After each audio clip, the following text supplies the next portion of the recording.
People who let their mom count to 0. What happened after? Okay, I know I don't usually put commentary before the stories, but this question just feels like playground Reddit, right? Like if you had the Reddit equivalent for kindergarteners, I feel like this would be the top post on Ask Reddit every single week. In reality, I'm sure we're gonna have some tragic stories in here, so oh boy. Just whenever parents get involved, that seems to happen. And if you hear some light thumping in the background, the wind is really bad outside. Anyway, that's all of me, onto the stories. This brings back an old memory. When I was born, I already had 5 older brothers, and my mom had an 8-year break from having children. Then, surprise, I came along. As the only girl, I sometimes heard stories of how bad my brothers had been when they were my age, probably told to keep me from getting into similar trouble. And I definitely remember my mom saying the only time she ever used anything to spank any of us, it was a wooden spoon on my second oldest brother. Apparently, it broke as she spanked him with it. He was a teen, and it left a mark. She vowed not to do that again to any of the other kids for any reason, and then didn't.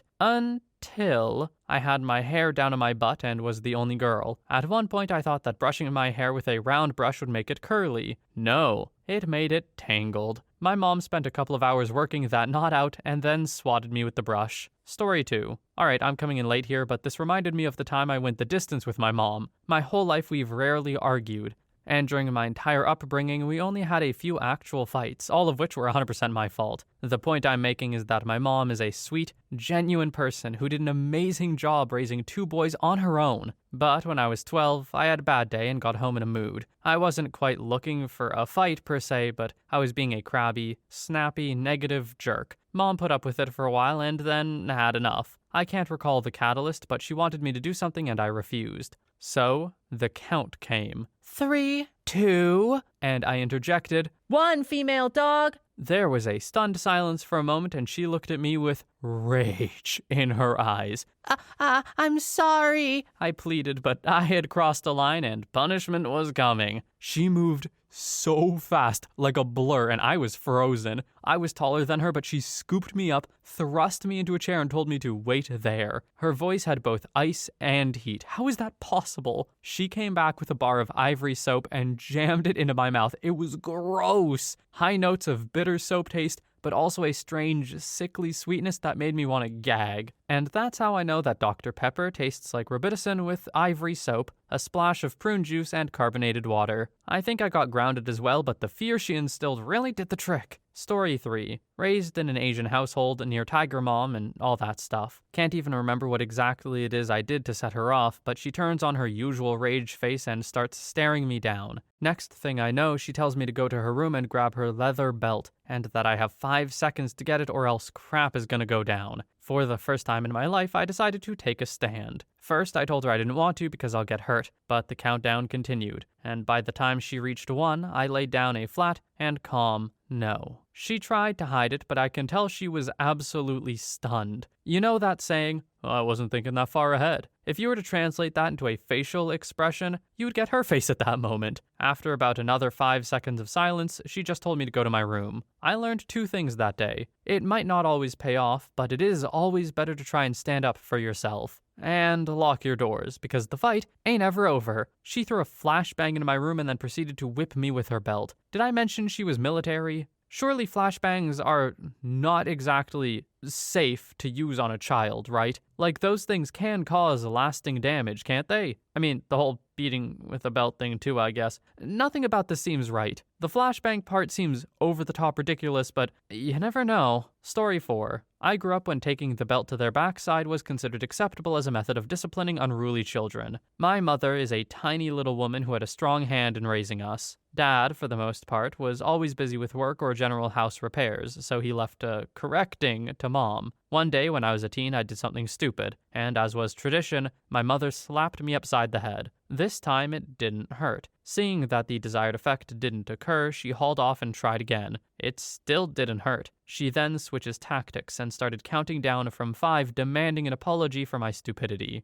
Just as a point of clarity, I was in the wrong and deserved some form of punishment. I decided to call her bluff and let her hit 0 just to see what the or else could possibly be. After all, I'd taken her best shot to no effect, so in my teenage brain, I was effectively above the law. So when she hit 0 and I didn't apologize, she said the words that chilled my very soul. "Wait till your father gets home." It was then that I discovered that they were one step ahead of me and were ready for my eventual rebellion. I can still remember it like it was yesterday. My father walked in the door with a smile on his face and my mother immediately went to him. She said, "Do you know what your son did today?" She told him in clear detail, without exaggeration, the events of the day. He took this in with a calm, cool look on his face and asked me if what she said was true. I never lied to the man ever, and I saw no reason to start then, so I confirmed. He asked me then if I understood what I had done was wrong, and if I felt any remorse for my actions. I told him I understood, but I felt no remorse, as my mother's physical punishment no longer had any sway over my actions. Without any anger and without any further ado, he hauled off and hit me once with the back of his hand, which sent me flying into the closet. He calmly walked over and asked me if I understood what had happened and if I had learned anything. It was the only time he had ever hit me, and from that point on, I made sure to stop doing stupid crap. Story 5. Nothing, really. We were boarding a flight back home from a vacation, and my young cousin and her mom were heading back on the same flight. There were 6 of us all in all, and we had the entire aisle booked, both rows of 3. My one brother was a mama's boy, so he wanted to sit next to my mom, but I wanted to sit next to my other brother on the other side of the aisle, so that would mean there would be 1 seat left in each aisle. I was hoping my cousin and her mom would be okay being across the aisle from each other, but, of course, first thing my cousin says upon seeing the seating arrangement is, "Aw, we're gonna be separated?" The clear resolution was for me to suck it up, sitting next to my mom and other brother, so that way my cousin and her mom could sit together beside my brother, who I wanted to sit next to. But I was stubborn as hell. I did not want to sit next to my mom. So my mom did the whole, "OP, get over here now! Now!" I've still to this day not seen that look on my mom's face again. She legit looked like a demon, I swear to God. I didn't budge. So she did the whole, "I'm going to count to 10, and you better move by then." She counted down, and I didn't move. But at this point it was causing commotion and everyone was looking at us, so I finally relented and moved, but I was mad. To make it worse, the guy in front of me reclined his seat all the way, so I spent the entire flight mad and uncomfortable. Story 6. My mom was at the end of her nerves when I annoyed her while eating dinner. I was annoying her on purpose and didn't take her warnings seriously. She took her spoon, got a whole load of mashed potatoes, and catapulted it at supersonic speed towards me. I will never forget the sound when it hit the wall 30 centimeters next to my face. Also, will I never forget her desperate attempt to keep her serious angry face after shooting her 8-year-old kid with mashed potatoes. We both started to laugh with tears in our eyes. I found it so hilarious. Now, being 27 and working as a kindergarten teacher, I'm pretty sure she didn't only cry because it was funny. Kids can be exhausting. Edit. I also remember my father using his electro fingers when we were too slow to get ready. He came up with a crab-like walk, put his arms in the air forming little crab scissors with his hands, and screaming, "Electro fingers!" followed by a bzzz sound. You know, like electrical current. Then he ran towards us with his weird little crab walk and crab scissor hands bzzing. I remember the terror it caused in me running away squealing. He rarely caught us and tickled us with his electro fingers, but just being chased like that, I still feel the adrenaline rush now. It was very effective though. Story 7. I figured I would share one about my great-grandmommy. I was around 10 or so. My brother was 7-ish, and great-grandmother was close to 100. The woman lived to 104. By this time in her life, her mind was slipping pretty bad, and she was living with my grandparents. We were there for the summer. My brother and I were running around the house, and she was over it. She hollered for us to stop and get over here. We walked up to her and said, "Yes, ma'am." "Y'all boys take this and cut a switch from up front. No fooling around. Y'all come right back." She then pulled a folded knife from her pocket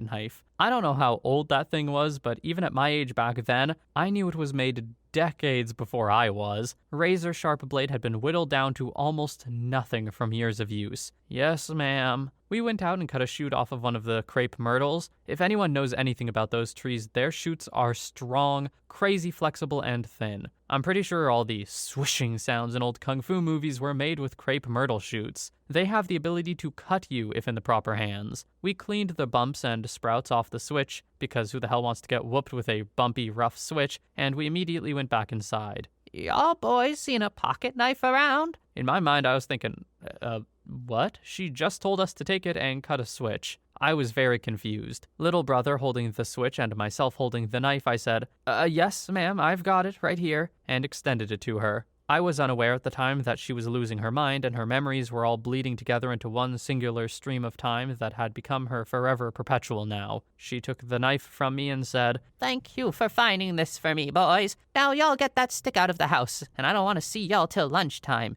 Y'all go play outside." Yes, ma'am. Love you, boys.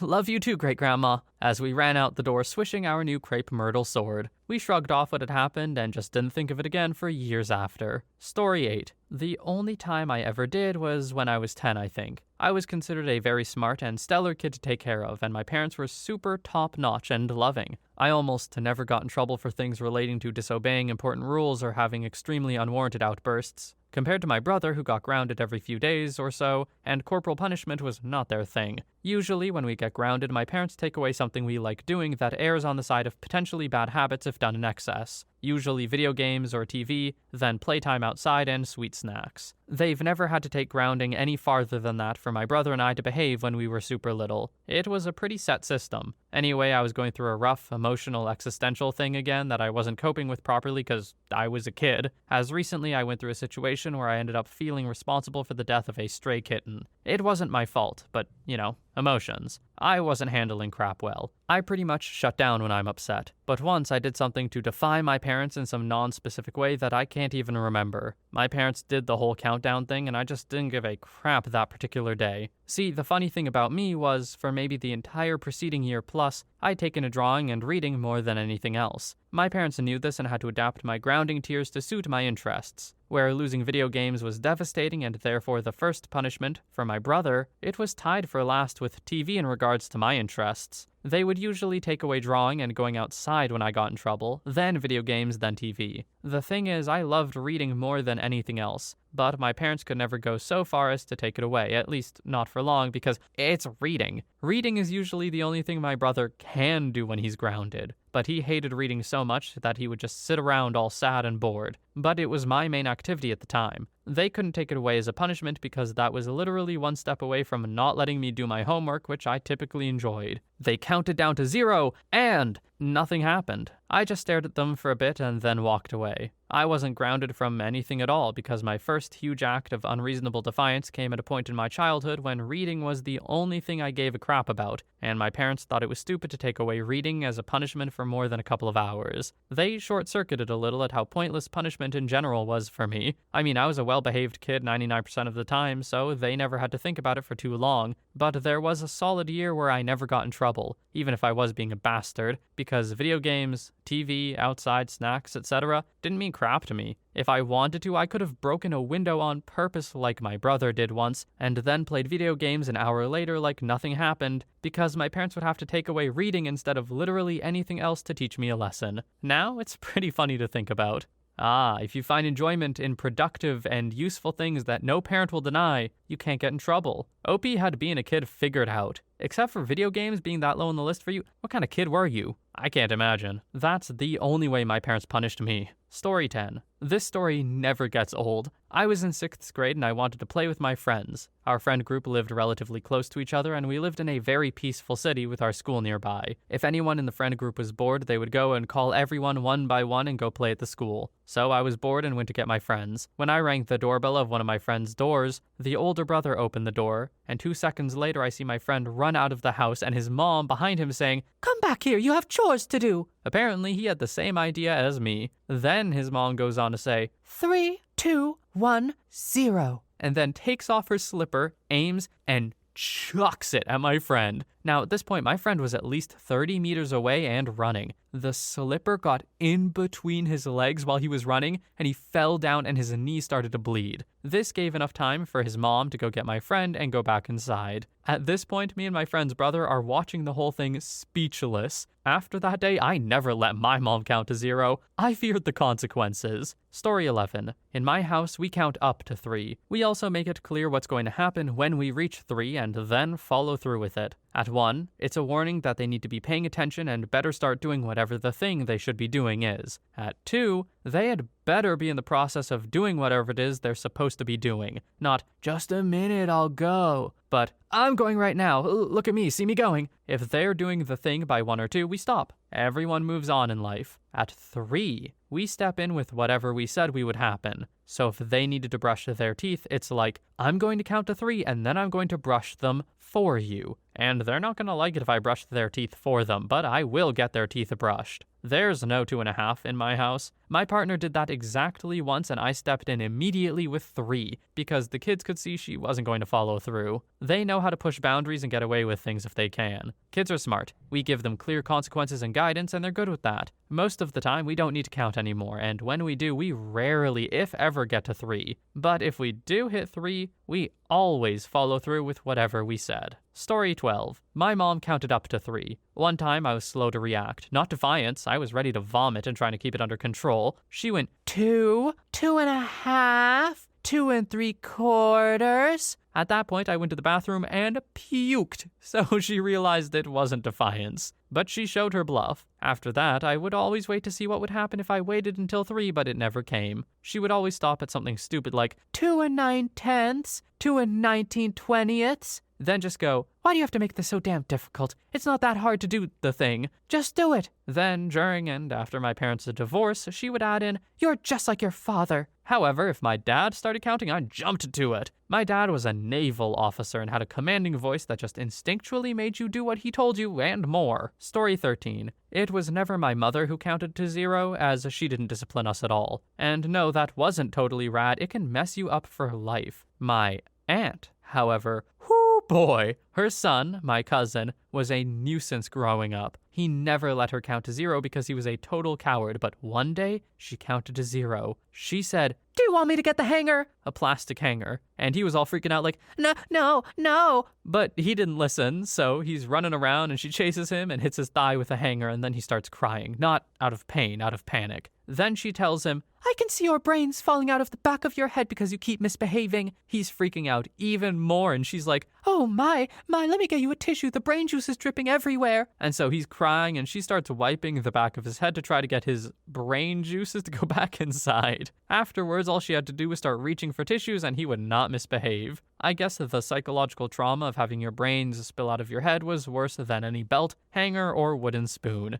On one hand, I want to be like, man, kids are smarter than that. They know their brains aren't falling out. On the other hand, I think back to when I was a kid. Yeah, no, that would have got me. I probably would have freaked out and cried a lot and never did that again. Whatever that was. Anyway, this thread was not nearly as traumatizing as I expected it to be. A lot of mild child abuse? Perhaps. But still, not as bad as I thought it would be. Anyway, thank you so much for watching. I hope you have a wonderful day or night wherever you are, and I will see you in the next one.